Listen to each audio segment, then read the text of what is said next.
नमस्कार। आपका math science academy channel पर हार्दिक अभिनंदन है, स्वागत है, अभिवादन है। आज हम केमिस्ट्री में, रसायन में जो परमाणु संरचना है, परमाणु संरचना में अपन ने परमाणु मॉडल पढ़ा। जानकारी तो थी कि परमाणु की खोज रदरफोर्ड ने की। परमाणु का आखिरी में आधुनिक मॉडल बना। फिर उस आधुनिक मॉडल में अपनी जानकारी में तो ये है कि परमाणु में न्यूट्रॉन, प्रोटॉन, इलेक्ट्रॉन होते हैं। न्यूट्रॉन, प्रोटॉन तो नाभिक के अंदर रहते हैं तो समस्या नहीं है। सारी समस्या जो गंभीर है वो है इलेक्ट्रॉनों की।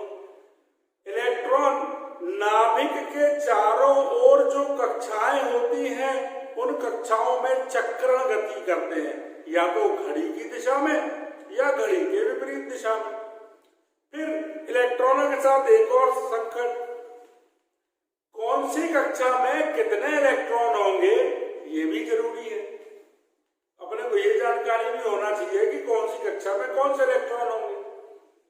तो सबसे पहले मैं आपका पुनरावलोकन करवा रहा हूं, फिर मैं आपको जो आज विषय वस्तु है आधुनिक सिद्धांत, इलेक्ट्रॉन वितरण का आधुनिक सिद्धांत SPDF, इसको पढ़ाने वाला हूं। बहुत गंभीरता से आप पहले पुनरावलोकन करें, जो पूर्व में पढ़ चुके हैं हल्का सा रिवाइज करें, जिससे आपको ये ध्यान आ जाए कि अब हम किस ओर बढ़ रहे हैं। हमने सबसे पहले पढ़ा, ये चित्र यहाँ बना है ना, परमानेंट मैंने बना दिया, लेकिन आपको समझाने के लिए यहाँ पे बड़ा बना रहा हूं। ये परमाणु के बीच में नाभिक है, इसमें न्यूट्रॉन, प्रोटॉन होते हैं। ये इसके चारों ओर कक्षाएं हैं जिसमें इलेक्ट्रॉन होते हैं। हमने 2n² नियम पढ़ा। इसके अनुसार पहली कक्षा में ज्यादा से ज्यादा 2 इलेक्ट्रॉन, दूसरी में 8, तीसरी में 18, चौथी में 32। इनसे ज्यादा इलेक्ट्रॉन नहीं हो सकते, इनसे कम हो सकते हैं। ये इस नियम से पढ़ा। फिर एक चीज और पढ़ी कि प्रोटॉन और इलेक्ट्रॉनों की संख्या बराबर होती है, यानी परमाणु में जितना धनावेश होता है उतना ही ऋणावेश होता है, यानी परमाणु विद्युत का उदासीन होता है। अगर प्रोटॉन 11 तो इलेक्ट्रॉन 11, कट 0, ठीक है ना, तो परमाणु विद्युत का उदासीन होता है। फिर एक और चीज, न्यूट्रॉन का क्या काम, तो नाभिक के अंदर जो न्यूट्रॉन है वो परमाणु को भार प्रदान करने का काम करते हैं। जिस परमाणु में न्यूट्रॉनों की संख्या ज्यादा होगी वो परमाणु भारी होगा, जिस परमाणु में न्यूट्रॉनों की संख्या कम होगी वो हल्का होगा। सबसे आवश्यक बात यह है कि परमाणु में इलेक्ट्रॉन, प्रोटॉन बराबर होते हैं 100% सभी परमाणुओं में। न्यूट्रॉन जो है वो इलेक्ट्रॉन, प्रोटॉन के बराबर भी हो सकते हैं और ज्यादा भी हो सकते हैं, लेकिन इलेक्ट्रॉन, प्रोटॉन से न्यूट्रॉन कम नहीं हो सकते। तो तीनों बराबर हो सकते हैं या न्यूट्रॉनों की संख्या ज्यादा हो सकती है, लेकिन इलेक्ट्रॉन और प्रोटॉन बराबर होते हैं। फिर हमने आगे पढ़ा कि इलेक्ट्रॉनों की संख्या जो है उसको परमाणु क्रमांक या परमाणु संख्या कहते हैं। और न्यूट्रॉन और प्रोटॉन को जोड़ दें, यानी जो नाभिक है, नाभिक के इसको जोड़ दें तो नाभिक का भार परमाणु भार कहलाता है। यानी आपने इलेक्ट्रॉन और प्रोटॉन जोड़ दिए तो वो परमाणु भार, और अगर केवल इलेक्ट्रॉनों की संख्या लिखी तो वो हो गया परमाणु क्रमांक या परमाणु संख्या। ये अपन बहुत छोटी कक्षाओं से हल्का हल्का अध्ययन करते आ रहे हैं। फिर थोड़ा और गहराई में चलते हैं। फिर देखिए अब ये जो 2 इलेक्ट्रॉन है, ये 2 इलेक्ट्रॉन एक ऐसा एक ऐसा, यानी एक क्लॉकवाइज एक एंटी क्लॉकवाइज जोड़ी में होते हैं। ये 8 इलेक्ट्रॉन है दूसरी कक्षा में, मतलब 4 जोड़ी हो, एक ऐसा एक ऐसा, एक ऐसा एक ऐसा, एक ऐसा एक ऐसा, 4 जोड़ी हो। यहां पर 18 इलेक्ट्रॉन है तो 9 जोड़ी होगी, यानी पेयर में होते हैं ये इलेक्ट्रॉन। ठीक। फिर एक आखिरी चीज, इसके बाद आपको जिससे मैं परिचय कराना चाहता हूं उसका नाम है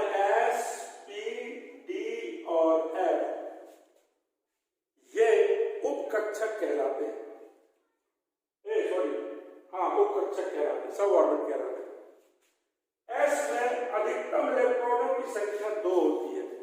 p में अधिकतम इलेक्ट्रॉनों की संख्या 6, d में 10 और f में 14। s, p, d और f, s में अधिकतम इलेक्ट्रॉनों की संख्या 2, p में 6, d में 10, f में 14। s में 2 हो सकते हैं, उससे कम हो सकते हैं, ज्यादा नहीं। p में 6 हो सकते हैं, उससे कम हो सकते हैं, ज्यादा नहीं।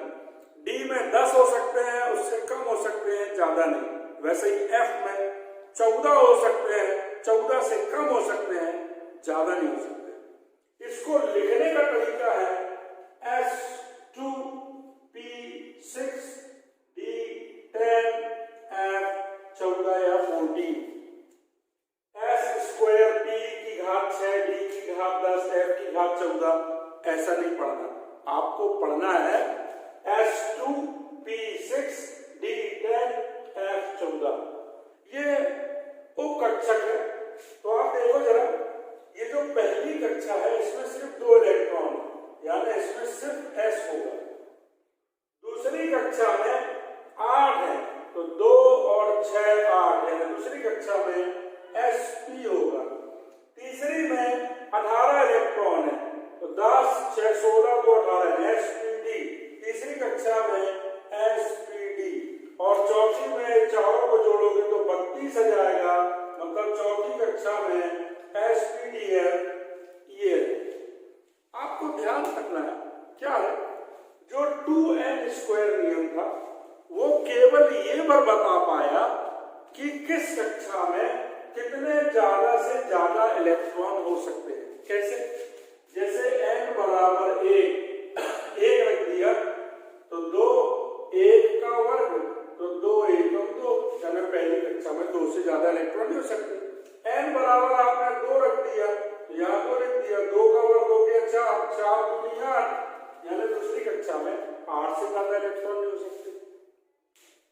एक सार्वभौमिक खोज हुई, उसके बाद सार्वभौमिक खोज होने के बाद एक निष्कर्ष निकला कि परमाणु, ये तो आपने पढ़ ही लिया है कि इलेक्ट्रॉन और प्रोटॉन की संख्या बराबर होती है, दोनों को जोड़ दो तो परमाणु भार केवल इलेक्ट्रॉनों की संख्या, परमाणु संख्या।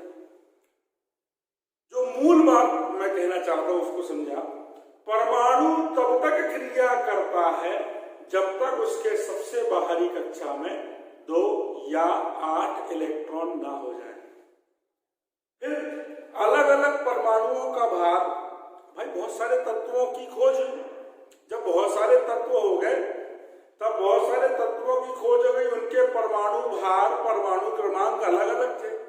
अब उनको क्रमबद्ध रूप से जमाना था, तो इसके लिए मेंडलीव नाम के वैज्ञानिक ने आवर्त सारणी का निर्माण किया, जो आज भी प्रचलन में है। मेंडलीव की आवर्त सारणी आप तभी समझ सकते हैं जब SPDF, मतलब जो आधुनिक नियम है, ये आप समझ लें। ध्यान दीजिएगा कि हमको ये जानकारी है कि परमाणु तब तक क्रिया करता है जब तक उसके सबसे बाहरी कक्षा में 2 या 8 इलेक्ट्रॉन ना हो जाए।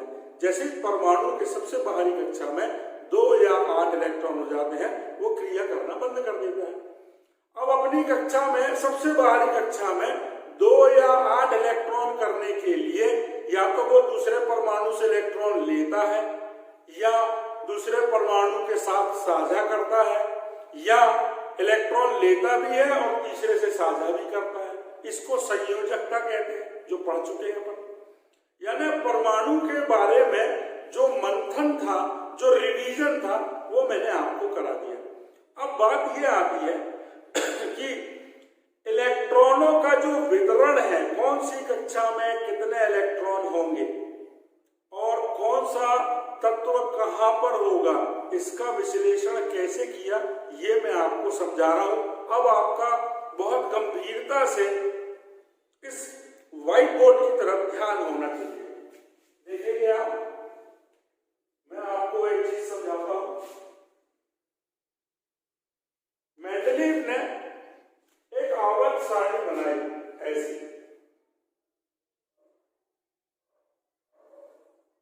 मेंडलीव की आवर्त सारणी आपने देखी होगी ऐसी। मेंडलीव की आवर्त सारणी में ये वाली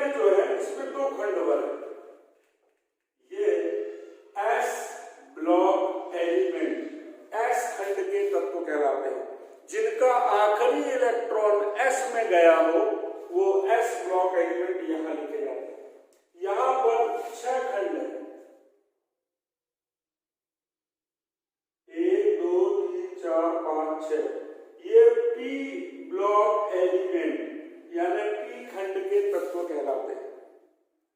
ये संक्रमण तत्व है, डी ब्लॉक एलिमेंट। इधर 10 खंड होते हैं, यहाँ 2 खंड, यहाँ 6 खंड, यहाँ 10 खंड। यानी जिसका आखिरी इलेक्ट्रॉन डी में जाता है वो यहाँ लिखे जाते हैं, जिसका आखिरी इलेक्ट्रॉन एस में जाता है वो यहाँ लिखे जाते हैं, जिसका आखिरी इलेक्ट्रॉन पी में जाता है वो यहाँ लिखे जाते हैं, और जिसका आखिरी इलेक्ट्रॉन एफ में जाता है वो एफ ब्लॉक एलिमेंट। ये 14 खंड होते हैं। एस में हमने आपसे कहा था 2 होते, इसके 2 खंड, पी में 6 होते इसलिए 6 खंड, डी में 10 होते इसलिए 10 खंड, एफ में 14 होते इसलिए 14 खंड। ये संक्रमण तत्व कहलाते हैं, ये दुर्लभ मृदा तत्व कहलाते हैं। अभी आगे मेंडलीव की आवर्त सारणी अपन पढ़ेंगे, वो तो पढ़ना ही है, लेकिन मैंने आपको बताया इसको बनाने के लिए SPDF पढ़ना जरूरी है।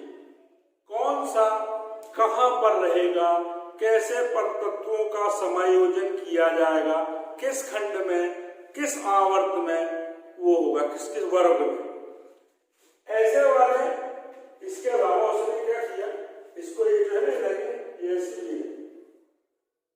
यहाँ 1 2 3 4 5 6 आवर्त और खंड वर्ग, यानी 2 प्रकार से मेंडलीव ने बांटा। अभी आपको ये समझ में आएगा। अब देखिए आप, मैं SPDF से परमाणु का इलेक्ट्रॉनिक विन्यास कैसे ज्ञात किया जाता है उसको निकालने की विधि बता रहा हूं। आपका सारा ध्यान अब हमारी तरफ होना चाहिए। ये थोड़ा इंटरेस्टिंग भी है और थोड़ा सा कठिन भी है। देखिए आप, हमने अपनी तरफ से, वैसे तो किताब में बना है, तरीका देखें। पहले 1 गोला, फिर 2 गोले, फिर 3 गोले, फिर 4 गोले, फिर 5 गोले, फिर 6 गोले, फिर 7 गोले, फिर 8 गोले। 1 गोला, 2 गोला, 1 गोला, 2 गोला, 3 गोले, 4 गोले, 5 गोले, 6 गोले, 7 गोले, 8 गोले। ठीक है ना।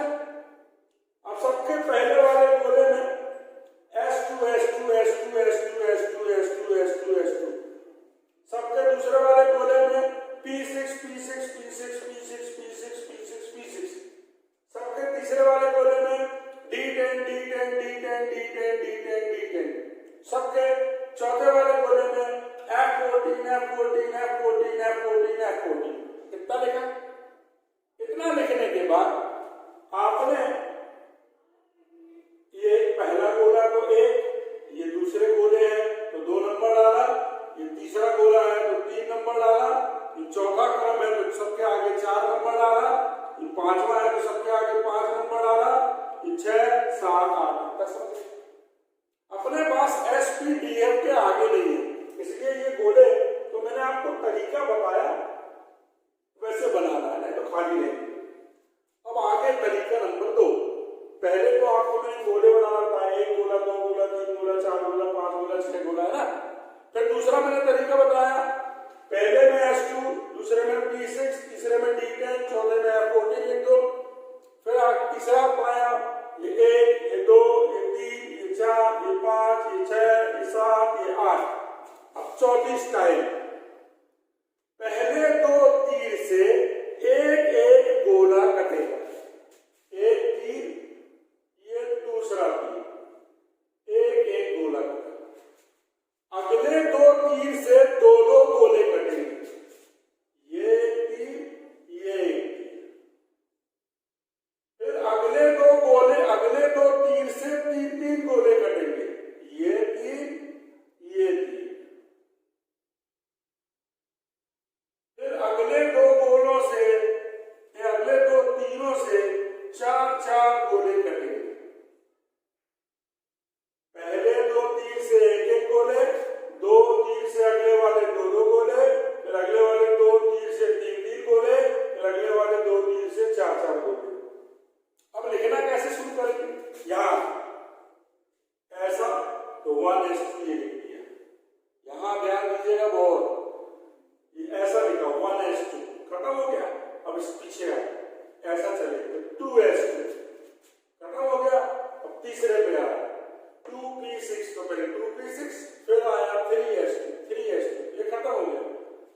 चौथे पे आए 3p6 तो 3p6, फिर आया 4s2 तो 4s2, खत्म हो गया।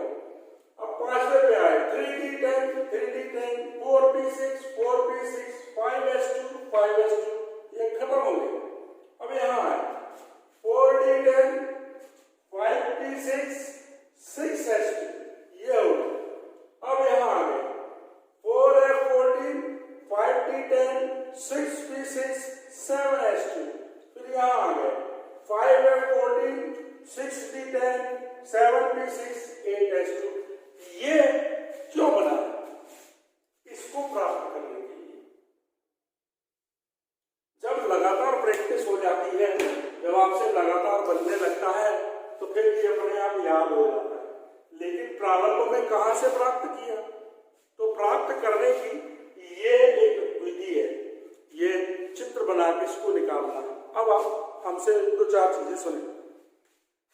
जैसे हाइड्रोजन है, इसका परमाणु क्रमांक 1, यानी इसमें इलेक्ट्रॉनों की संख्या कितनी है? 1।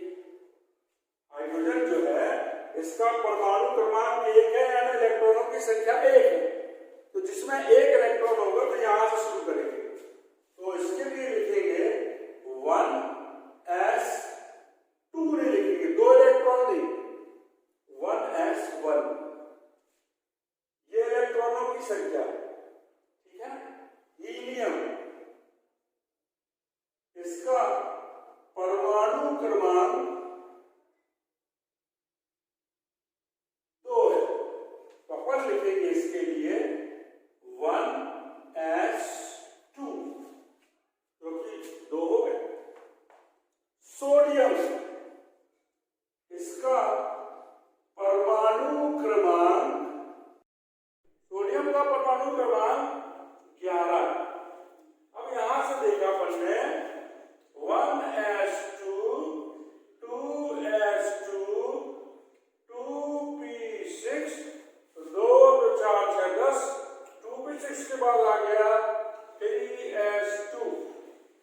यदि हम यहाँ 3s2 लिखते हैं तो 2 2 4 6 10 और 2 12 हो जाएगा, जबकि सोडियम का परमाणु क्रमांक 11 है, तो हम 2 की जगह पर यहाँ 1 लिखेंगे।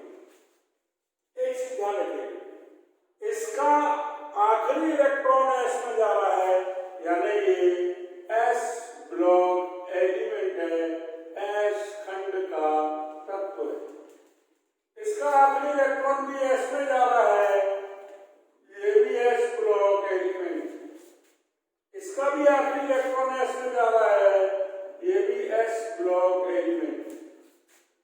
इसके बाद इसकी पहली कक्षा में 2, ये कक्षा है, दूसरी कक्षा में 6 और 2 8, तीसरी कक्षा में 1, यानी इसका इलेक्ट्रॉनिक विन्यास हुआ 2 8 1। मान लीजिए हमने क्लोरीन लिया, क्लोरीन का परमाणु क्रमांक 17 है। अब यहाँ पर 1s2 2s2, फिर ये 2p6, फिर ये आया 3s2, फिर ये आ गया 3p, 2 2 4 6 10 2 12, और 86 से लिखोगे तो 18 हो जाएगा, यहाँ लिख देंगे 5। तो देखो अब 2 2 4 6 10 2 12 और 5 17, यानी ये हो गया। पहले हम परमाणु संख्या या परमाणु क्रमांक के हिसाब से इसके अनुसार बांट लेते हैं, फिर देख लेते इसका इलेक्ट्रॉन काय में गया, ये हुआ p ब्लॉक एलिमेंट। अब हम क्या करते हैं, 1s वाले को अलग लिखा, ये 2 2 वाले को अलग लिखा, 2s2 2p6, फिर 3 3 वाले को अलग लिखा, 3s2 3p5, ये हो गया 7।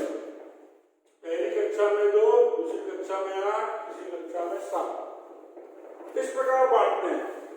कभी कभी क्या होगा, आपको ध्यान रखना है, हमको 1 से लेके 112 तक, 1 से लेके 112 तक यहाँ इन परमाणु क्रमांकों के लिए ये इलेक्ट्रॉनिक विन्यास लिखना है। कुछ का आखिरी इलेक्ट्रॉन कुछ का आखिरी इलेक्ट्रॉन p में जाएगा, कुछ का आखिरी इलेक्ट्रॉन d में जाएगा, कुछ का आखिरी इलेक्ट्रॉन f में जाएगा। तो मेंडलीव ने क्या किया, यहाँ हमने आपको पहले बताया, उसने s के 2 बनाए एज ब्लॉक एलिमेंट, d के 10 बनाए और f के p के 6 बनाए और यहाँ f के 14। फिर आवर्त बनाए, पहला आवर्त, दूसरा आवर्त, तीसरा आवर्त, चौथा आवर्त, पांचवा आवर्त। जैसे सोडियम का आखिरी इलेक्ट्रॉन 3s1 में गया, इसका मतलब ये पहला, दूसरा, तीसरा, ये तीसरे आवर्त में s में पहले नंबर पर होगा। तीसरे आवर्त में s में पहले नंबर पर यहाँ सोडियम लिखा होगा। क्लोरीन में आखिरी इलेक्ट्रॉन तीसरे आवर्त में p में 5वें नंबर पर होगा।